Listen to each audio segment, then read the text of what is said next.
O sol ainda não tinha aparecido quando Antônio terminou de colocar o último poste da cerca que estava consertando há 3 dias. Suas mãos calejadas seguravam o arame com jeito de quem conhece cada ferramenta pelo peso, cada pedaço de madeira pelo som que faz. Não tinha pressa nos movimentos, só a certeza de quem sabe que trabalho bem feito não precisa de explicação. Ele era daqueles homens que o interior vai moldando devagar, calados, de poucas palavras, mas que carregam nos olhos a sabedoria de quem olha o céu e já sabe se vai chover e sente na pele quando o vento vai mudar. Aos 42 anos, Antônio já tinha feito de tudo um pouco. Plantou, colheu, domou cavalos, construiu currais, consertou tratores que nem os mecânicos da cidade queriam mais mexer. Vivia dos trabalhos que ninguém mais queria pegar. Aqueles serviços pesados que pedem braço forte e paciência sem fim. Não fazia perguntas sobre quem contratava ou por quê. Só resolvia. Por isso seu nome era sempre o primeiro a aparecer quando alguém precisava de um homem de confiança para um trabalho difícil. Antes de começarmos, escreva aqui embaixo seu nome e de que lugar do mundo você está assistindo. Naquela manhã de junho, ele estava enrolando o arame que sobrou quando viu a caminhonete levantando poeira na estrada de terra. Não era normal receber visitas naquele canto esquecido onde morava. Um rancho simples, com o básico para viver. A caminhonete parou a alguns metros e dela desceu uma mulher, que Antônio calculou ter uns 30 e poucos anos. Usava calça jeans desbotada, camisa de algodão com as mangas dobradas e botas que já tinham visto dias melhores. Os cabelos castanhos estavam presos num rabo de cavalo bagunçado, e ela carregava uma pasta velha debaixo do braço. "Bom dia", disse ela se chegando perto com passos calculados. "O senhor é o Antônio?" "Sou eu", respondeu, limpando as mãos sujas no pano que sempre levava no bolso. "Meu nome é Helena. Me disseram que o senhor é a pessoa certa para um trabalho que preciso fazer." Antônio fez que sim com a cabeça, em silêncio, esperando que ela continuasse. Helena olhou ao redor como se procurasse as palavras certas. Então abriu a pasta e tirou algumas fotos antigas. Eram imagens de uma estrada, ou do que um dia foi uma estrada. Agora parecia mais uma trilha coberta de mato alto, com árvores caídas atravessadas no caminho e buracos fundos de erosão. "É a estrada da fazenda Santa Rita", explicou Helena com voz calma. "Está abandonada há mais de 10 anos. Preciso que alguém abra ela de novo, que deixe possível passar de caminhão outra vez."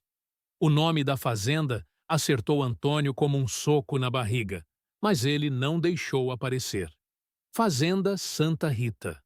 Conhecia aquele lugar melhor do que gostaria de admitir. Tinha trabalhado lá por quase 5 anos, quando ainda era jovem. Antônio respirou fundo, sentindo o cheiro de terra seca que vinha das fotos. Helena esperava uma resposta, mas ele precisava de um momento para organizar os pensamentos. A fazenda Santa Rita. O lugar onde tinha aprendido que trabalhar duro nem sempre era o bastante para garantir o lugar de uma pessoa no mundo. 8 quilômetros de estrada, disse por fim, devolvendo as fotos. Não vai ser serviço fácil. Tem ponte quebrada no meio do caminho e a erosão deve ter comido boa parte da terra. "Você conhece o lugar?" perguntou Helena, e havia algo na voz dela que Antônio não conseguiu identificar. "Trabalhei lá", respondeu sem dar detalhes. "Faz tempo." Helena assentiu como se esperasse essa resposta.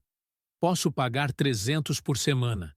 Traz suas ferramentas, combustível por minha conta." Era um bom dinheiro. Melhor do que Antônio conseguia na maioria dos serviços. Olhou para as mãos calejadas, depois para o quintal pequeno da sua casa. Não tinha muita escolha mesmo. "Quando começamos?" "Amanhã cedo", disse Helena, guardando as fotos. 6 da manhã. "Tem problema para você?" Antônio balançou a cabeça. Helena se levantou, estendeu a mão para ele. O aperto foi firme, de quem estava acostumada a trabalhar. No dia seguinte, Antônio chegou na entrada da estrada abandonada carregando motosserra, enxada, picareta e outras ferramentas na carroceria da sua caminhonete velha. Helena já estava lá, usando calça jeans desbotada, camisa de manga comprida e botas de couro gastas. Não parecia a mesma mulher séria do dia anterior. Trouxe café, disse ela apontando para uma garrafa térmica. E água. Vai ser um dia longo. Antônio bebeu o café em silêncio, observando a entrada da estrada. O mato havia crescido tanto que mal dava para ver onde o caminho começava. Galhos grossos se entrelaçavam formando uma parede verde, e cipós pendiam como cordas velhas. "Por onde a senhora quer que eu comece?" perguntou. "Helena", ela corrigiu. "Pode me chamar de Helena. E acho que devemos começar juntos." Antônio ergueu as sobrancelhas. "Junto como?" "Eu vou ajudar", disse Helena pegando uma enxada que havia trazido no carro dela. "Duas pessoas trabalham mais rápido que uma." "Não precisa, dona Helena. Esse é meu serviço." "Preciso sim", respondeu ela com firmeza. "É minha estrada também." Antônio a observou por um momento. As botas dela tinham marcas de uso real. Não eram de cidade. As mãos que seguravam a enxada conheciam o peso da ferramenta. Deu de ombros e ligou a motosserra. O trabalho começou devagar e pesado. Antônio cortava os galhos mais grossos, enquanto Helena arrancava o mato menor e arrastava os pedaços para o lado. O sol da manhã logo esquentou, e em 1 hora os dois já estavam suados. Helena trabalhava sem reclamar. Quando Antônio parou para beber água, ela fez o mesmo, mas logo voltou para a enxada. Não falava muito, apenas o necessário. "Cuidado com esse buraco aqui." Ou "Tem uma pedra grande enterrada ali." Depois de 3 horas, tinham aberto apenas 50 metros de estrada. Antônio desligou a motosserra e limpou o suor da testa. "No ritmo que vamos, vai levar 2 meses só para chegar na primeira curva", disse. Helena parou de trabalhar e olhou para trás, vendo o pequeno trecho limpo. "Então, vamos trabalhar 2 meses", respondeu simples. Havia algo na determinação dela que Antônio respeitava. A maioria das pessoas que o contratavam queria resultado rápido e barato. Helena parecia entender que aquele trabalho não tinha pressa, tinha qualidade. Continuaram até o meio-dia, quando pararam para almoçar na sombra de uma árvore grande que havia sobrado no meio do caminho. Helena havia trazido sanduíches e mais café. Comeram em silêncio, observando o trabalho feito pela manhã. "Você conhecia o dono da fazenda?" perguntou Helena de repente. Antônio mastigou devagar antes de responder. Conhecia. Seu Miguel. Homem bom, mas tinha dificuldades para manter o lugar funcionando. Como ele era? Trabalhador. Levantava antes do sol, dormia depois da lua. Gostava de plantar com as próprias mãos, não só de mandar os outros fazerem. Helena assentiu, mas não disse nada. Antônio percebeu que havia algo pessoal naquela conversa, mas não quis insistir. À tarde, encontraram a primeira ponte. Era pequena, feita de madeira, atravessava um córrego que agora estava seco. Várias tábuas haviam apodrecido e caído na água que não existia mais. "Vai ter que refazer toda", disse Antônio examinando a estrutura. "Você sabe construir ponte?" "Sei, mas vai precisar de material. Madeira boa, pregos, cimento para os apoios." "Faz uma lista do que precisa", disse Helena. "Amanhã eu trago." Trabalharam até às 5 da tarde, quando o sol começou a ficar fraco. Haviam avançado mais 100 metros, limpando o caminho e marcando os pontos onde a erosão havia comido a terra. Antônio guardou as ferramentas enquanto Helena anotava algo num caderno pequeno. Parecia fazer contas, planejando o dia seguinte. "Helena?", disse ele quando terminou de carregar a caminhonete. "Posso fazer uma pergunta?" "Pode. Por que essa estrada é importante para você?" Helena fechou o caderno e olhou para o trecho que tinham aberto. Porque algumas coisas que a gente perde precisam ser encontradas de novo, respondeu. Antônio achou a resposta estranha, mas não insistiu. Cada pessoa tinha seus motivos, e os motivos dela não eram da sua conta. No dia seguinte, Helena chegou com a caminhonete carregada de madeira, sacos de cimento e ferramentas novas. Trouxe também luvas de couro para os dois. Dormi pensando na ponte, disse. Acho que devemos fazer ela mais larga que a anterior, para caso precise passar trator grande no futuro. Antônio concordou. Era uma boa ideia. Mostrava que Helena estava pensando a longo prazo. Passaram o dia reconstruindo a ponte.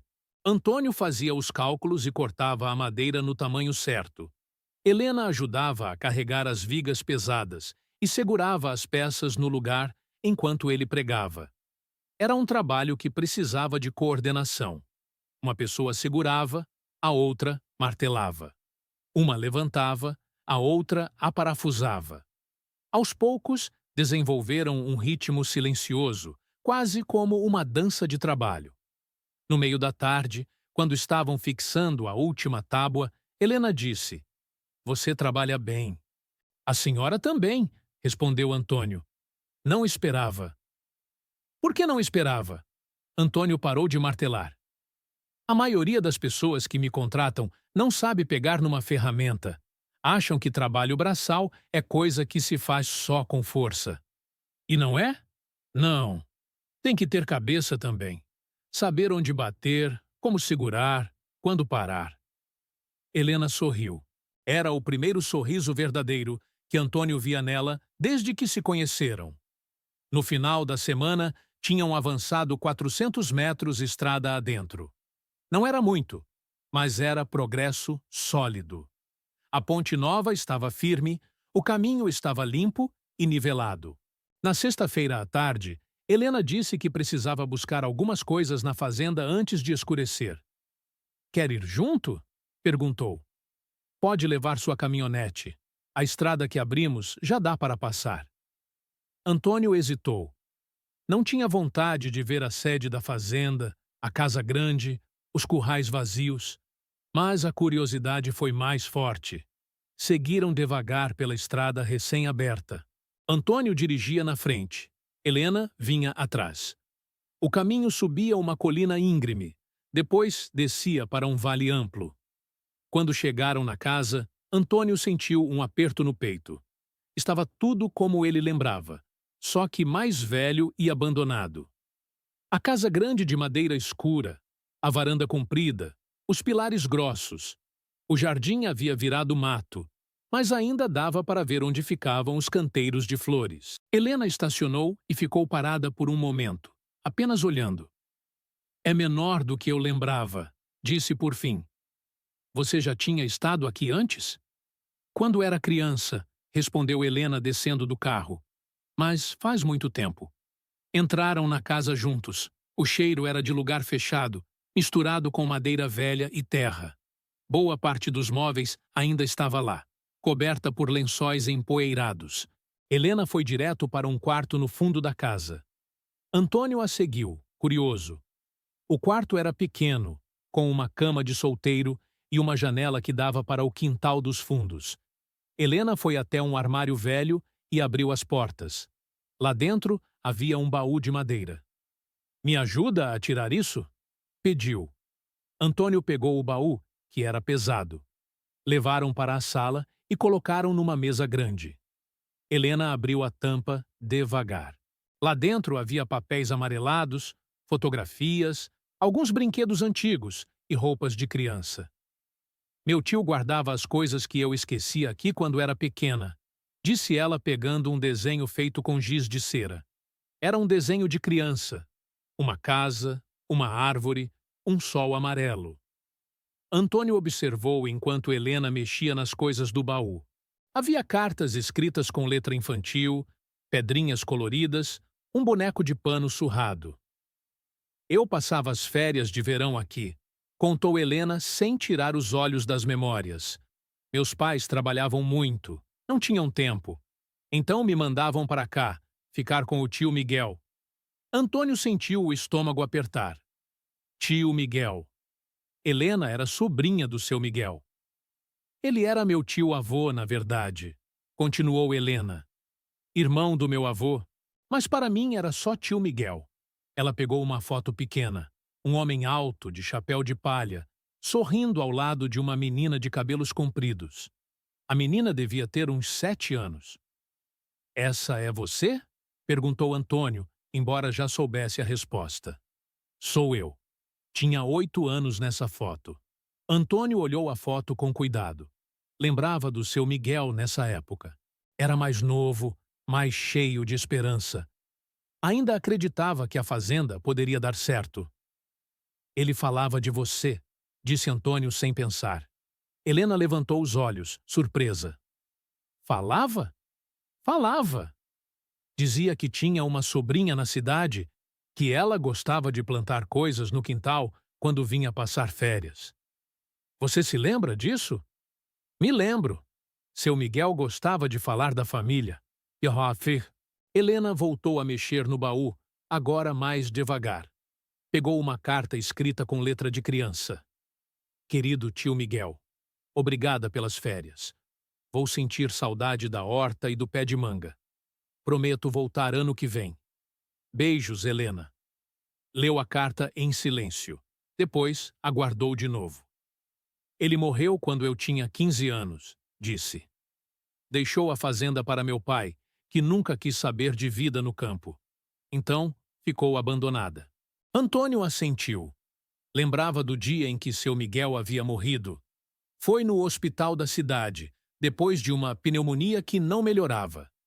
Os trabalhadores ficaram sem saber o que fazer, até que alguém da família apareceu para dizer que a fazenda ia fechar. E agora você quer reabrir, disse.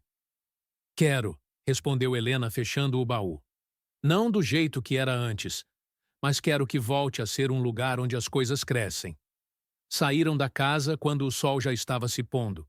Helena trancou a porta com uma chave velha que havia pegado no baú. No caminho de volta, Antônio pensou em todas as descobertas do dia. Helena não era apenas mais uma pessoa com dinheiro querendo contratar seus serviços. Era a sobrinha do seu Miguel, a menina das férias que ele lembrava vagamente. E pela primeira vez desde que começaram o trabalho, Antônio sentiu que não estava apenas abrindo uma estrada. Estava ajudando alguém a voltar para casa. No outro dia, nuvens pesadas se acumulavam no horizonte. O ar estava parado, carregado de umidade. Antônio olhou para o céu e balançou a cabeça. Vai chover forte, disse para Helena, que estava afiando uma foice velha. E quando chove aqui, chove de verdade. Helena ergueu os olhos. As nuvens tinham cor de chumbo, se movendo devagar como um animal preguiçoso. Devemos parar o trabalho? Por enquanto, sim. Mas quero te mostrar uma coisa antes da tempestade chegar. Eles caminharam pela trilha que levava ao interior da mata. Antônio abriu caminho com o facão, cortando galhos que haviam crescido durante os anos de abandono. O cheiro de terra úmida e folhas em decomposição enchia o ar. Para onde estamos indo? Perguntou Helena, seguindo os passos dele. Você vai ver? Depois de 20 minutos andando, chegaram a uma clareira redonda. No centro, havia uma árvore gigante. Um tronco tão grosso que 5 pessoas de mãos dadas não conseguiriam abraçar. A copa se estendia como um guarda-chuva verde sobre suas cabeças. Uma paineira, disse Antônio. Deve ter mais de 100 anos. Helena se aproximou do tronco. A casca estava coberta de cicatrizes. Olhando mais de perto, percebeu que não eram marcas naturais. Eram nomes. Dezenas e dezenas de nomes entalhados na madeira. João, 1987. Leu em voz alta. Manuel, 1994. Carlos, 1999. Todos os homens que trabalharam aqui, explicou Antônio. Era tradição. No último dia de serviço, cada um gravava o próprio nome. Helena passou os dedos pelas letras. Algumas estavam quase apagadas pelo tempo. Outras ainda pareciam recentes. Seu tio começou isso, Dizia que a fazenda não era dele. Era de todos que trabalharam nela. Helena continuou lendo os nomes. Então parou. Bem na altura dos olhos estava escrito: Antônio, 1998. Ele se aproximou e tocou as letras que havia gravado mais de 20 anos atrás. Era meu segundo ano aqui. Eu ainda acreditava que tinha encontrado um lugar para ficar. O que aconteceu? Antônio encostou as costas na árvore e suspirou. Trabalhei 5 anos. Conhecia cada palmo desta terra. Sabia onde a água brotava, onde a terra era boa, onde os bichos faziam ninho. Seu tio me tratava como família. O vento começou a balançar as folhas da paineira. O barulho era como um sussurro antigo. Quando ele morreu, chegaram os advogados. Papéis, números, contas. Disseram que a fazenda não dava lucro, que era melhor fechar. Helena sentiu um aperto no peito. E você? Eu era só mais um custo. Mais um problema para resolver. Antônio olhou para as próprias mãos. No último dia, vim aqui. Olhei para meu nome gravado e pensei que pelo menos alguma coisa ficaria. Alguma prova de que eu existiu aqui. Helena tocou o nome dele na árvore. Você ainda existe aqui. Antes que ele pudesse responder, um trovão explodiu sobre suas cabeças. A tempestade havia chegado. A chuva começou devagar, poucas gotas grossas batendo nas folhas. Em segundos, se transformou em dilúvio. Eles correram para se abrigar debaixo de uma saliência de pedra, mas já estavam encharcados. Não vai parar tão cedo, gritou Antônio por cima do barulho da água. Melhor esperar aqui. Se espremeram no pequeno abrigo. Helena tirava a água do cabelo enquanto observava a chuva transformar a clareira em um lago raso.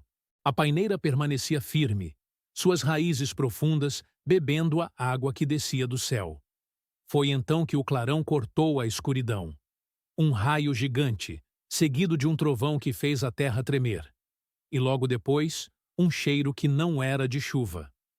Fogo, disse Antônio, saltando em pé. Helena olhou para onde ele apontava. Do outro lado da clareira, chamas alaranjadas lambiam os troncos secos. O raio havia atingido uma árvore morta, e o fogo se espalhava rapidamente pela vegetação seca que a chuva ainda não havia molhado por completo. Vai queimar tudo! Gritou Helena. Sem pensar, Antônio saiu correndo na direção do incêndio. Helena hesitou por um segundo. Depois correu atrás dele. O calor batia no rosto deles como um punho. As chamas subiam cada vez mais alto, alimentadas pelo vento da tempestade. Galhos secos estalavam como fogos de artifício. Temos que fazer um aceiro, gritou Antônio. Cortar tudo entre o fogo e a mata verde. Eles começaram a arrancar plantas, quebrar galhos, criar uma faixa limpa de terra. As mãos sangravam, os pulmões ardiam com a fumaça. A chuva ajudava, mas não era suficiente. O fogo avançava mais rápido do que conseguiam limpar. Helena tropeçou numa raiz e caiu. Quando tentou se levantar, viu uma língua de fogo se aproximando dela. O pânico tomou conta do seu corpo. Antônio apareceu do nada. Se jogou sobre ela, cobrindo seu corpo com o próprio. Sentiram o calor passar por cima deles como uma onda. Não se mexe, sussurrou no ouvido dela. Espera passar. Ficaram ali, colados na lama, enquanto o fogo dançava ao redor. O corpo dele protegia o dela do calor e da fumaça. Helena podia sentir o coração de Antônio batendo contra suas costas. Depois de minutos que pareceram horas, o perigo passou. O fogo havia encontrado a faixa molhada da chuva e começou a perder força. Eles se levantaram devagar. Estavam cobertos de lama da cabeça aos pés. Os cabelos grudados na testa, as roupas rasgadas. Mas estavam vivos.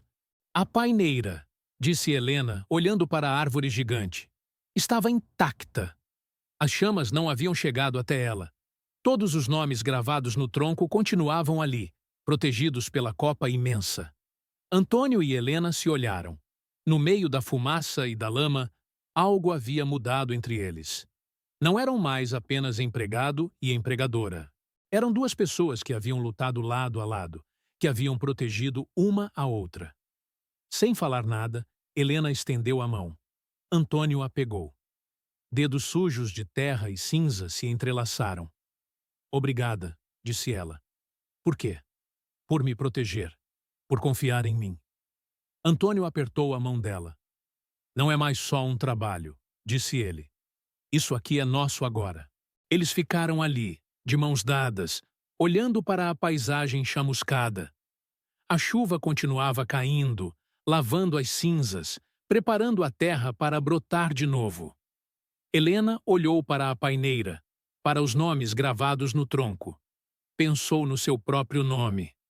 Talvez um dia ela também merecesse estar ali, marcada para sempre na memória deste lugar.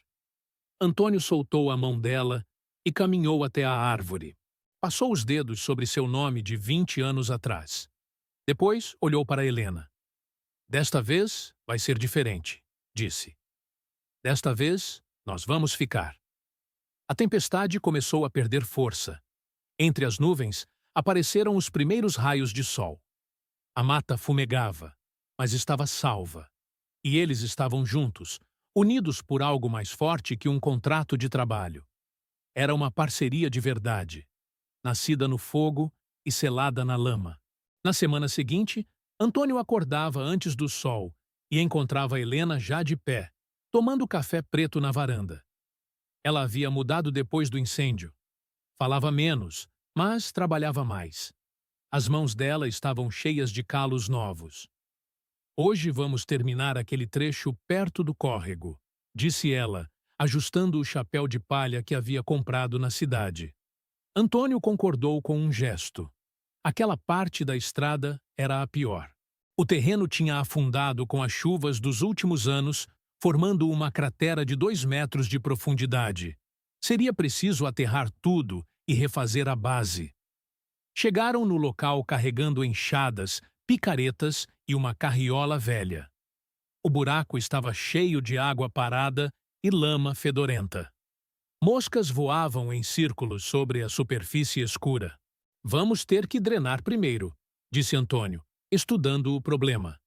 Helena tirou as botas e enfiou os pés na água suja sem hesitar. A lama subiu até seus tornozelos.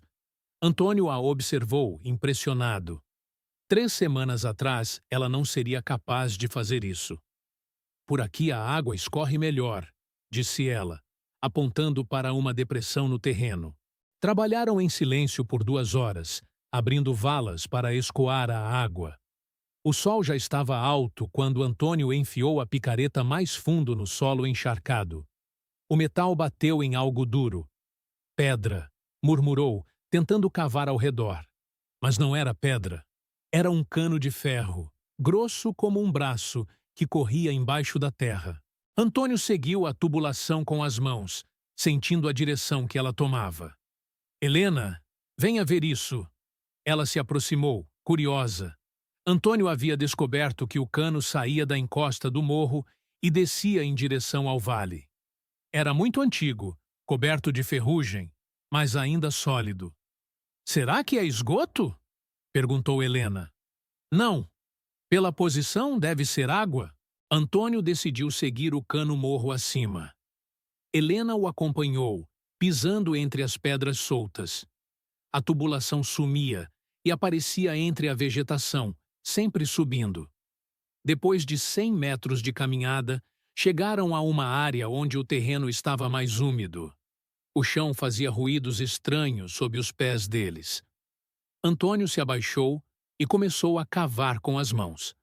A terra estava mole, quase líquida. Ele afundou o braço até o cotovelo e sentiu água corrente. Água limpa, gelada, que brotava direto da rocha. Helena, disse ele, sem acreditar no que via. Ela se ajoelhou ao lado dele. Juntos, começaram a retirar a terra e as folhas acumuladas. Aos poucos, uma poça cristalina apareceu no meio da mata. A água borbulhava suavemente, criando pequenas ondas na superfície. Uma nascente, sussurrou Helena. Antônio molhou a mão e experimentou a água. Era doce, sem gosto de ferro ou cloro. Pura. Helena fez o mesmo e sorriu pela primeira vez em dias. Por isso o seu tio escolheu esse lugar para a fazenda, disse Antônio. Ele sabia da água. Helena olhou ao redor, tentando entender como a nascente havia ficado escondida por tanto tempo. A vegetação havia crescido sem controle, cobrindo tudo com galhos e folhas secas. Com essa água, dá para irrigar a fazenda inteira, disse ela, calculando as possibilidades na cabeça. E sobra ainda, confirmou Antônio. Eles passaram o resto da manhã limpando a nascente. Removeram galhos, pedras e todo o entulho que havia se acumulado ali. A água corria cada vez mais forte, formando um pequeno riacho que descia pela encosta. Quando pararam para o almoço, Helena estava estranha. Mexia o feijão no prato sem comer, perdida em pensamentos. Antônio esperou ela falar, mas ela permaneceu calada. Tem alguma coisa errada? Ele perguntou. Não é nada, disse ela, mas sua voz não convencia. À tarde, enquanto Antônio voltava ao trabalho na estrada, Helena desapareceu. Ele a viu caminhando em direção ao carro, falando no celular. A voz dela chegava em fragmentos, misturada ao vento. Sim, encontramos água. Muita água. Não, ainda não está pronto. Quando ela voltou, 2 horas depois, parecia nervosa. Evitava o olhar dele e inventava tarefas pequenas para se manter ocupada. No dia seguinte, um carro diferente subiu a estrada. Era um sedã preto, limpo demais para aquele lugar. O motorista parou na casa grande e desceu devagar, como quem não quer sujar o sapato. Antônio e Helena estavam consertando uma cerca próxima quando ouviram o motor. O homem que saía do carro usava terno cinza e carregava uma pasta de couro. Tinha cerca de 50 anos, cabelos grisalhos penteados para trás, óculos espelhados.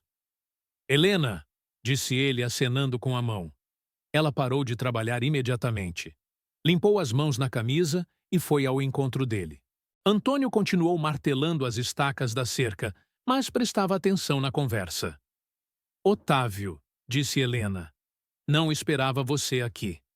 Precisávamos conversar pessoalmente, respondeu o homem, olhando ao redor com cara de quem cheira algo ruim. Sobre os planos para a propriedade. Otávio nem olhou para Antônio. Era como se ele não existisse, apenas mais um objeto na paisagem. Você pode me mostrar essa nascente? Continuou Otávio. Helena hesitou. Lançou um olhar rápido para Antônio, que fazia de conta que não estava ouvindo. Claro, disse ela finalmente. Os dois subiram o morro juntos. Antônio os viu desaparecer entre as árvores. Otávio tomando cuidado para não escorregar nas pedras molhadas. Eles ficaram lá em cima por quase 1 hora. Quando voltaram, Otávio estava sorrindo. Helena parecia preocupada. Muito interessante, disse Otávio, tirando um lenço do bolso para limpar as mãos. Muito interessante mesmo. Ele se dirigiu a Antônio pela primeira vez. Você é o peão que está fazendo a estrada, né? Disse, sem esperar resposta. Bom trabalho. Bem básico, mas serve.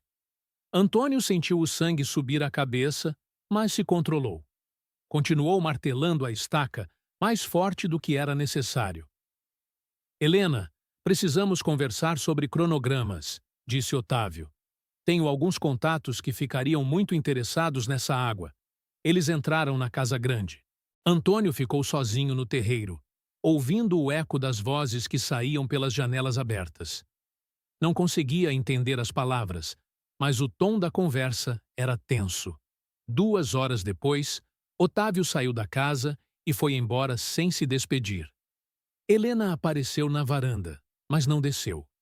Ficou lá em cima, olhando Antônio de longe. Vamos parar por hoje, gritou ela. Antônio guardou as ferramentas e subiu até a casa. Helena estava sentada nos degraus da varanda, com a cabeça nas mãos. Quem é ele? Perguntou Antônio. Otávio era o administrador do meu tio, disse ela sem levantar os olhos. Cuidou da fazenda por muitos anos. E o que ele quer? Helena demorou para responder. Ele tem contatos na cidade. Gente com dinheiro. Disse que a nascente vale muito mais do que eu imagino. E você vai vender? Não sei, disse ela, e a voz saiu trêmula. Ele disse que posso ganhar milhões só com a concessão da água. Não preciso nem vender a terra. Antônio se sentou ao lado dela nos degraus. E você quer milhões? Não é sobre querer, disse Helena. É sobre ser responsável. Essa propriedade pode gerar empregos, desenvolvimento para a região inteira. Pode. Ou pode virar mais uma empresa sugando a terra e mandando embora quem está aqui. Helena olhou para ele pela primeira vez na conversa. Você acha que estou errada? Acho que você está com medo. Medo do quê? De escolher o que é mais difícil. Na semana seguinte, chegaram mais carros. Primeiro foi um SUV branco com 3 homens de terno. Depois, uma caminhonete com equipamentos de medição. Eles subiram até a nascente, fizeram testes na água, mediram vazão, tiraram fotos de todos os ângulos. Helena os acompanhava, traduzindo as explicações técnicas que eles davam. Antônio continuava trabalhando na estrada, mas via tudo de longe. Os homens falavam alto, gesticulavam muito, apontavam para diferentes direções, como se já fossem donos do lugar. Potencial fantástico, disse um deles para Helena. Com a tubulação adequada, conseguimos abastecer 3 cidades. E irrigação industrial, completou o outro. Hidroponia em larga escala. Antônio parou de trabalhar e se aproximou do grupo. Com licença, disse ele. Posso fazer uma pergunta? Os homens olharam para ele com surpresa, como se uma ferramenta tivesse começado a falar.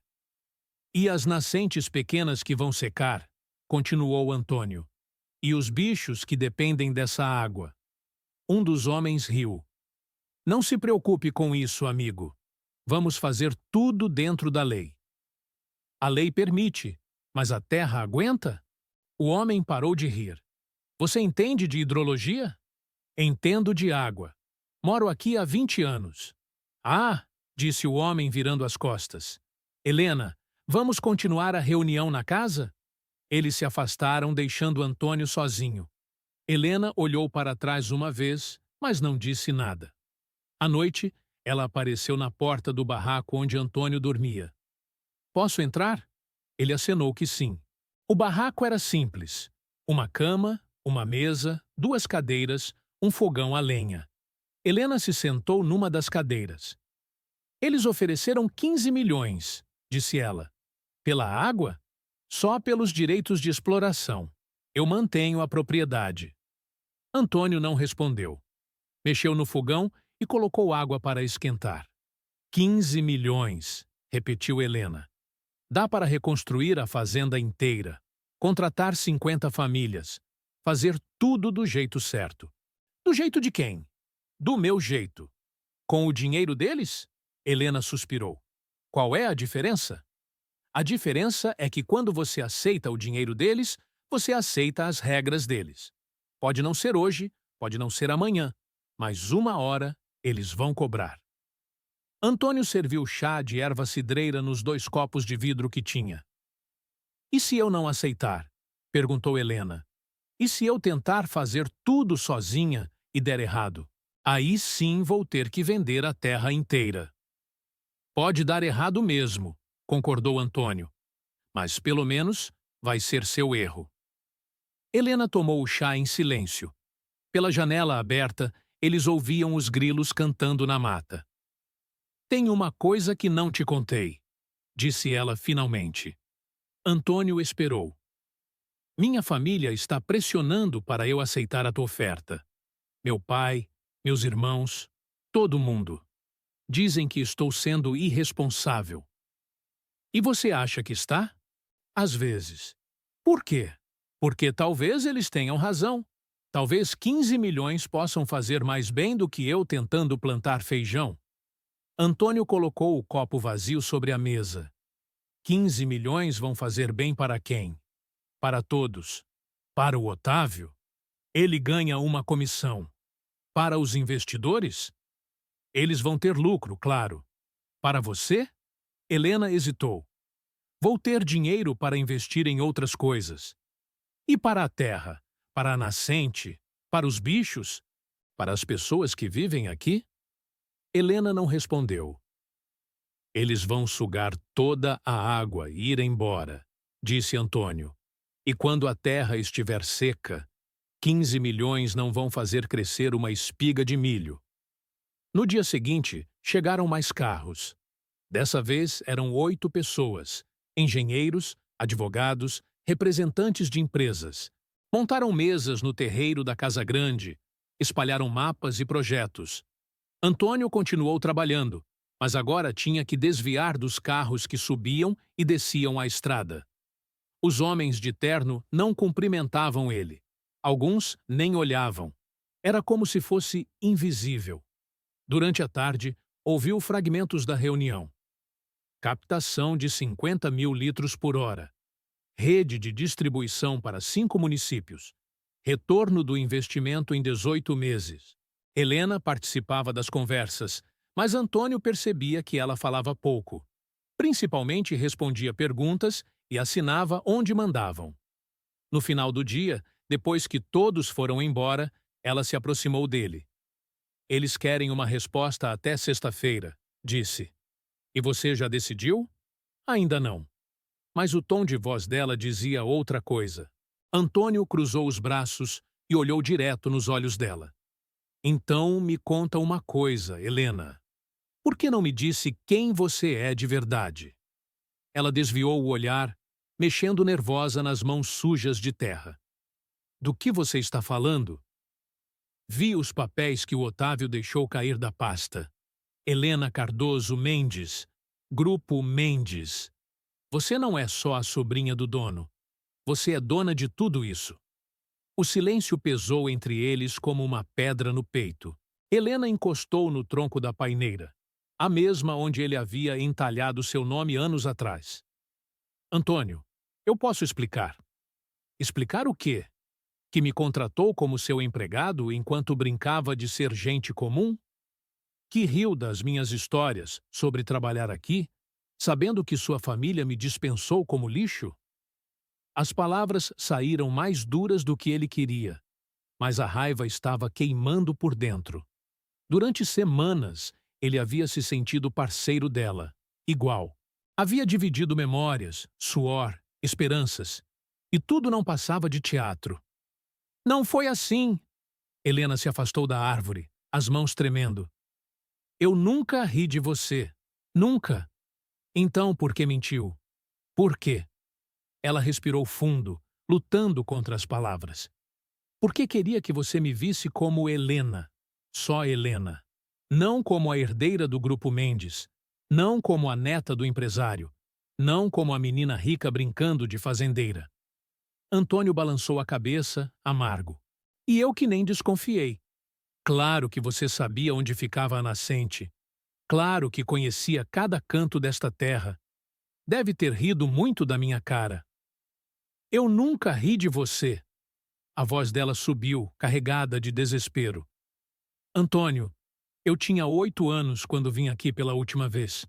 Não lembrava de nada direito. A nascente, eu descobri junto com você. As memórias voltaram aos poucos. Ele chutou uma pedra, vendo-a rolar até parar numa poça de lama. Faz diferença? No final das contas, eu sou o que sempre fui. O peão. O cara que abre estrada e depois vai embora. Não diga isso. É a verdade. E você? Vai ficar aqui brincando de agricultura até cansar e depois volta para sua vida de rica? Helena deu um passo à frente, os olhos brilhando de raiva e mágoa. Você não me conhece, não sabe nada sobre minha vida. Então me conta.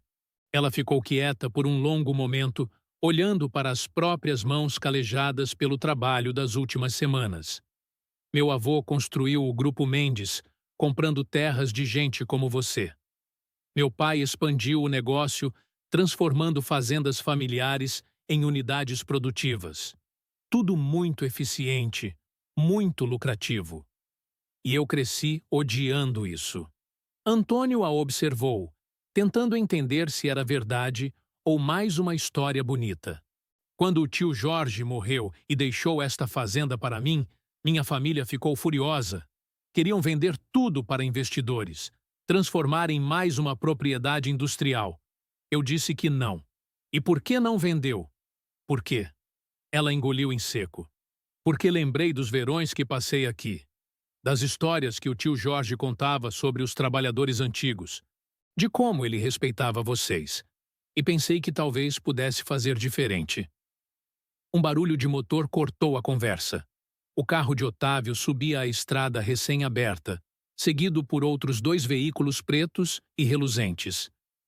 Eles voltaram, murmurou Helena.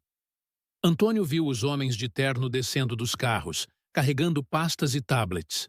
Otávio vinha à frente, sorrindo como quem já ganhou a guerra. Helena, trouxe os investidores para conversarmos direito. Ela não respondeu, apenas ficou parada ao lado de Antônio. Os homens se aproximaram formando um semicírculo, todos elegantes e perfumados, contrastando com a terra vermelha e o cheiro de mato. Senhores, apresento Helena Cardoso Mendes, nossa parceira neste empreendimento. Um dos investidores, careca e gordo, estendeu a mão para Helena sem nem olhar para Antônio. Prazer, senhorita Mendes. Roberto Santana, da Agrobras. Estamos muito animados com o potencial desta propriedade. Helena apertou a mão dele sem entusiasmo. E este é? O homem olhou para Antônio como se olhasse para um trator quebrado.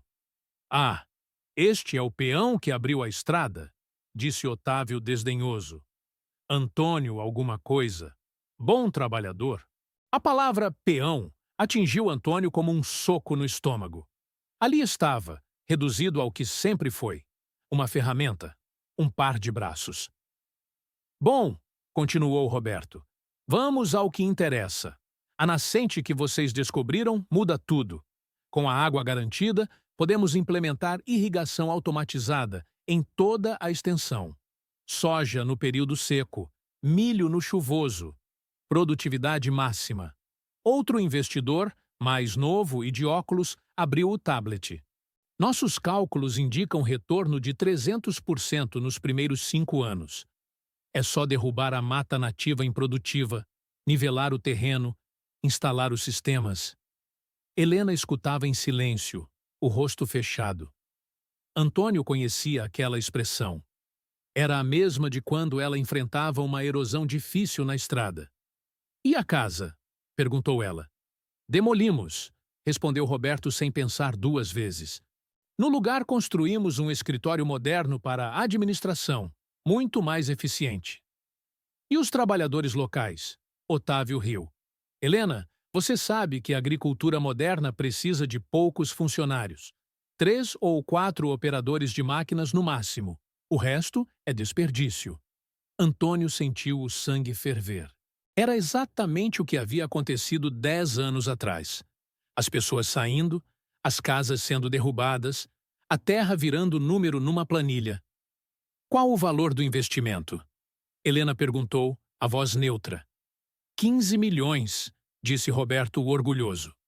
Em 5 anos você triplicará esse valor.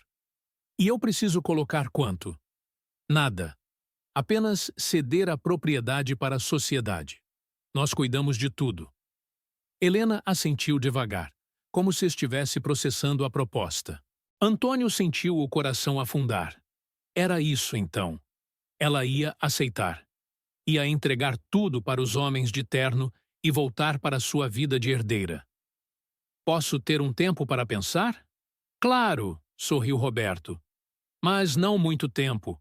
Oportunidades como esta não esperam. Os investidores voltaram para os carros, prometendo ligar no dia seguinte. Otávio ficou mais um pouco, conversando baixo com Helena sobre detalhes do contrato. Antônio se afastou, caminhando até a beira da nascente. A água brotava limpa e fria. como se não soubesse que logo seria canalizada para alimentar máquinas. Quando Otávio finalmente foi embora, Helena se aproximou dele. Antônio? Ele não respondeu. Apenas continuou olhando a água correr. Você vai aceitar, disse ele finalmente. Eu não disse isso. Não precisa dizer. 15 milhões é muito dinheiro. Muito mais do que qualquer um de nós pode sonhar. Dinheiro não é tudo. Antônio soltou uma risada sem humor. Fácil falar isso quando se tem dinheiro. Helena se agachou ao lado dele, molhando as mãos na nascente. Quer saber a verdade? Minha família já me cortou a mesada. Disseram que se eu não vender a fazenda, não vou receber mais nada. Estou vivendo das minhas economias. E quando acabar? Não sei. Eles ficaram quietos, ouvindo o barulho da água. No longe, um bem-te-vi cantava insistente. Por que não me contou quem você era desde o começo? Antônio perguntou de novo, mais calmo. Por quê? Helena suspirou. Porque queria saber como era ser tratada como pessoa normal. Não como a herdeira que todo mundo quer agradar ou usar. Queria saber como era ter que provar meu valor pelo que faço, não pelo que tenho. E descobriu? Descobri que gosto de suar na terra, de sentir as mãos doendo no final do dia, de ver alguma coisa crescer que eu mesma plantei. Antônio a olhou de lado. Os cabelos de Helena estavam despenteados, o rosto manchado de terra. Nada a ver com a herdeira milionária que ele imaginara. Mas isso não muda nada, disse ele. Você ainda é rica, ainda pode escolher. Posso, e escolho ficar. Mesmo perdendo 15 milhões? Mesmo perdendo 15 milhões. No dia seguinte, os investidores voltaram com contratos prontos. Reuniram-se na varanda da Casa Grande, com Roberto espalhando papéis sobre uma mesa improvisada. Tudo preparado, senhorita Mendes. É só assinar aqui e aqui. Helena pegou uma caneta, mas não assinou. Ficou olhando para os documentos como se fossem escritos em língua estrangeira. Há algum problema? Perguntou Otávio, impaciente. Antônio estava encostado na parede, observando. Tinha certeza de que ela ia assinar. Rico sempre escolhe mais dinheiro. Na verdade, disse Helena, tenho algumas perguntas. Claro. Vocês vão contratar quantas pessoas da região? Roberto consultou o tablet. Como eu disse, 3 operadores de máquinas, talvez 4. E o peão que abriu a estrada. Que peão? Helena apontou para Antônio. Ele, Antônio. Roberto olhou para Antônio como se o visse pela primeira vez. Ah, sim. Bem, não temos função para esse tipo de trabalhador. A agricultura moderna não precisa de peões. A palavra peão saiu da boca de Roberto carregada de desdém. Como se Antônio fosse uma ferramenta velha que não serve mais, Helena baixou a caneta devagar. Esse tipo de trabalhador? Sim, você sabe.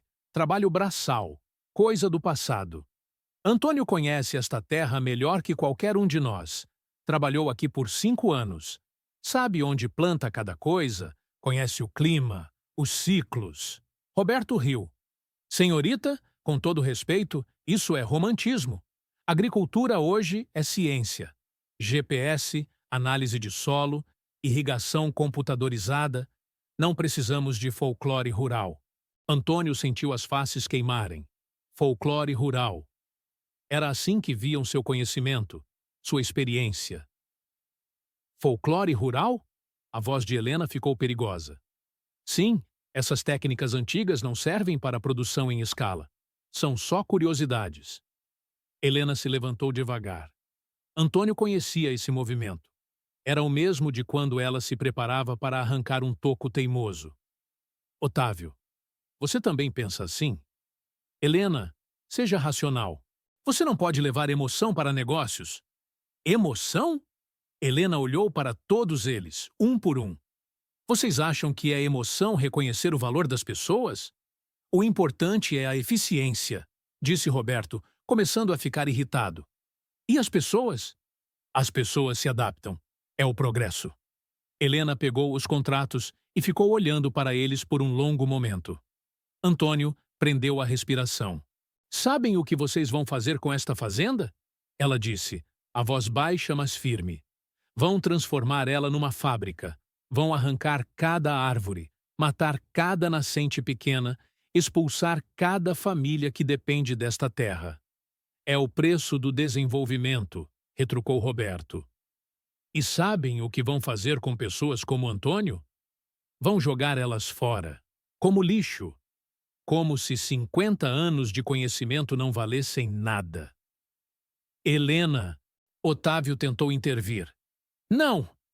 Ela se voltou para ele, furiosa. Você fica aí tratando Antônio como o peão, como se ele fosse um animal. Mas ele conhece cada palmo desta terra. Ele sabe quando vai chover só de olhar as nuvens. Sabe qual é a melhor época para plantar cada coisa. Sabe coisas que vocês nunca vão aprender em universidade nenhuma. Roberto bufou impaciente. Senhorita, vamos ser práticos. Você quer ganhar dinheiro ou quer administrar casa de repouso para trabalhadores rurais? A frase atingiu Helena como um tapa. Ela rasgou os contratos no meio. Depois rasgou os pedaços menores ainda. Saiam da minha propriedade. O silêncio foi total. Roberto olhou para os pedaços de papel no chão como se não acreditasse no que via. O quê? Saiam. Agora. Você está louca? Otávio se levantou bruscamente. São 15 milhões, Helena. 15 milhões. Eu ouvi. Você vai jogar tudo fora por causa de um peão? A palavra saiu como uma cusparada. Helena caminhou até Otávio e ficou cara a cara com ele. O nome dele é Antônio, e ele vale mais que todos vocês juntos. Otávio balançou a cabeça incrédulo. Sua família vai te deserdar. Você sabe disso, né? Que deserde. Você vai morrer pobre. Melhor morrer pobre e honesta do que rica e vendida. Roberto guardou o tablet na pasta, furioso. Você vai se arrepender. Dentro de 6 meses, você vai estar nos implorando para voltar. Não vou. Esta fazenda vai falir. Você não tem experiência, não tem capital, não tem nada. Helena olhou para Antônio, que ainda estava encostado na parede, boquiaberto com tudo que acabara de presenciar. Eu tenho ele, e ele tem 50 anos de experiência. Os investidores saíram pisando duro, murmurando entre si sobre mulheres histéricas e oportunidades perdidas. Otávio foi o último a sair, parando na porta. Helena, você está cometendo o maior erro da sua vida. Talvez, mas pelo menos é meu erro. Quando os carros desapareceram na curva, Helena se sentou na escada da varanda, tremendo. Antônio se aproximou devagar. Por que fez isso? Ela levantou o rosto para ele, os olhos cheios de lágrimas. Porque você tinha razão. Eu tive que escolher quem eu queria ser. E escolhi ser sua parceira, não sua patroa. O som dos carros se afastando pela estrada ecoou pela fazenda vazia. Otávio havia batido a porta do carro com força, gritando algo sobre decisões imaturas antes de acelerar. Os pneus levantaram poeira vermelha que grudou nas lágrimas no rosto de Helena. Antônio ficou parado ao lado dela, observando a nuvem de terra baixar devagar. Ele conhecia aquele silêncio, o mesmo que tomou conta da fazenda quando fechou 10 anos atrás. Só que desta vez era diferente. Desta vez, alguém havia escolhido ficar. Eles voltam, Helena disse, limpando o rosto com as costas da mão.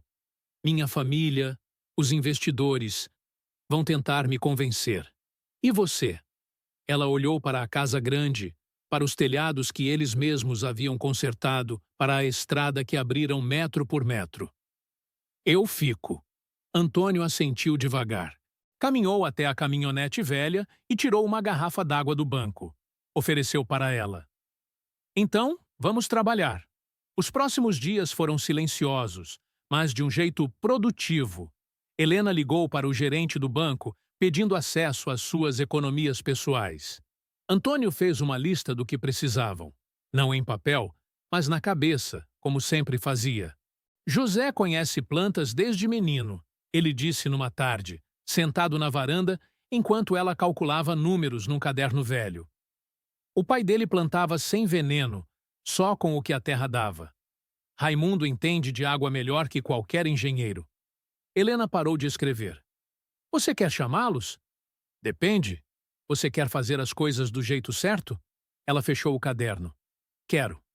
No fim da semana, José apareceu na fazenda com um sorriso meio desconfiado. Era um homem magro, de 60 anos, com mãos que pareciam raízes de tão calejadas. Raimundo chegou junto, mais jovem, cabelo grisalho, olhar esperto. Antônio falou que a senhora quer plantar. José disse, tirando o chapéu. Não sou senhora, sou Helena. E sim, quero plantar. José trocou um olhar com Raimundo. Plantar como? Do jeito que vocês sabem fazer. Sem pressa, sem veneno, só o que a terra aguenta dar. Raimundo caminhou até a nascente, molhou a mão na água, provou. Água boa, limpa, dá para regar 2 alqueires fácil, se fizer direito. Helena sentiu o coração acelerar. Vocês topam trabalhar aqui? José coçou a barba. Pelo que Antônio falou, a senhora, você, não tem dinheiro de empresa rica. Como vai pagar? Helena abriu a caderneta que trouxera do banco. Tenho isso aqui. Minhas economias dos últimos 5 anos. Não é muito, mas dá para começar. Antônio se aproximou. Não é patroa e empregado, é parceria. Dividimos o que der. José e Raimundo se entreolharam novamente. Depois riram baixinho. Nunca vi patrão que divide, Raimundo disse. Porque eu não sou patrão? Helena respondeu. Naquela tarde, andaram pela fazenda inteira. José apontava onde a terra estava boa, onde precisava descansar, onde daria para plantar cada tipo de cultura.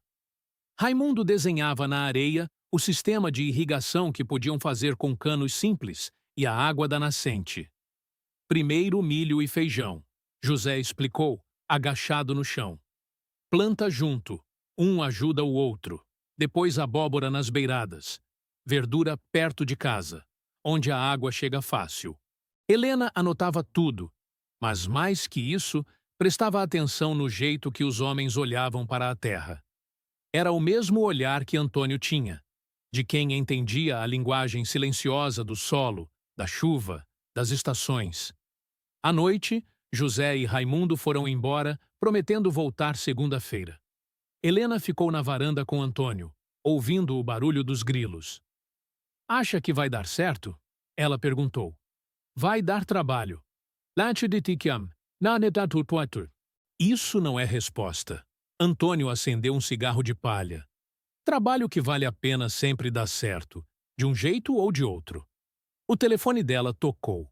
Era Otávio, falando sobre última chance de voltar atrás, sobre contratos que ainda podem ser assinados. Helena desligou no meio da conversa. Depois, ligou à mãe. Helena, você enlouqueceu? Largar tudo para brincar de fazendeira? Não é brincadeira, mãe. É sim. Você tem responsabilidades com a família, com a empresa. Seu pai está furioso. Helena olhou para Antônio, que fingia não estar escutando. Então ele vai ficar furioso mesmo. Se você não voltar até o fim do mês, vamos cortar sua mesada. Eu não recebo mesada há 5 anos e não preciso do dinheiro de vocês. Quando desligou, as mãos tremiam. Arrependida? Antônio perguntou sem olhar para ela. Com medo, mas não arrependida. Na segunda-feira, a fazenda acordou diferente. José chegou com 2 sacos de sementes que havia separado da última colheita. Raimundo trouxe Pedro e Marcos, pai e filho que ela já conhecia de vista, 2 homens jovens e fortes que precisavam de trabalho. Se vamos fazer direito, Raimundo disse, espalhando ferramentas no chão. Nada de pressa, Nada de gambiarra. Pedro, o pai, tinha quase 40 anos e mãos enormes. Marcos, o filho, não passava de 20, mas carregava madeira como se fosse graveto. Os dois se ofereceram para reformar o galinheiro abandonado. Galinha dá ovo, ovo ajuda na comida, Pedro explicou para Helena. Cocô de galinha é adubo bom para a verdura. Ela nunca havia pensado nisso, mas fazia sentido. Tudo conectado, tudo aproveitado, nada desperdiçado. Nas semanas seguintes, a fazenda virou um formigueiro organizado. José ensinou Helena a diferença entre terra boa e terra cansada, mostrando como preparar o solo sem máquinas pesadas. Raimundo cavou valas para levar água da nascente até os canteiros, usando apenas enxada e conhecimento. A água tem que chegar devagar, ele explicava enquanto trabalhava. Se chegar com força, leva a terra embora. Se chegar pouco, planta morre de sede. Helena aprendeu a acordar com o sol, a sentir na pele quando ia chover, a conhecer o barulho de cada animal da fazenda. As mãos, que já estavam calejadas do trabalho na estrada, ganharam novos calos, de outra forma de trabalho. Antônio observava tudo com satisfação silenciosa. De vez em quando, ela o pegava sorrindo quando achava que ninguém estava vendo. "Você está feliz?" ela disse uma tarde, enquanto plantavam feijão juntos. "Estou vivo", ele respondeu. As primeiras sementes foram para a terra numa manhã de março, quando o calor começava a dar trégua. Helena segurou o primeiro punhado de milho, sentindo o peso pequeno e o potencial imenso de cada grão. "Vai dar", José disse, vendo ela hesitar. Terra quer ser plantada. Só estava esperando. Quando ela jogou as sementes no sulco que Antônio havia aberto, sentiu algo se completar dentro do peito, como se finalmente estivesse fazendo o que deveria ter feito a vida inteira. Naquela noite, comeram juntos na varanda. Helena, Antônio, José, Raimundo, Pedro e Marcos. Arroz, feijão, ovo frito, verdura do que havia sobrado do tempo do tio. Comida simples, mas gostosa. "Daqui 3 meses, a gente come nossa própria verdura", Pedro disse, limpando o prato com farinha.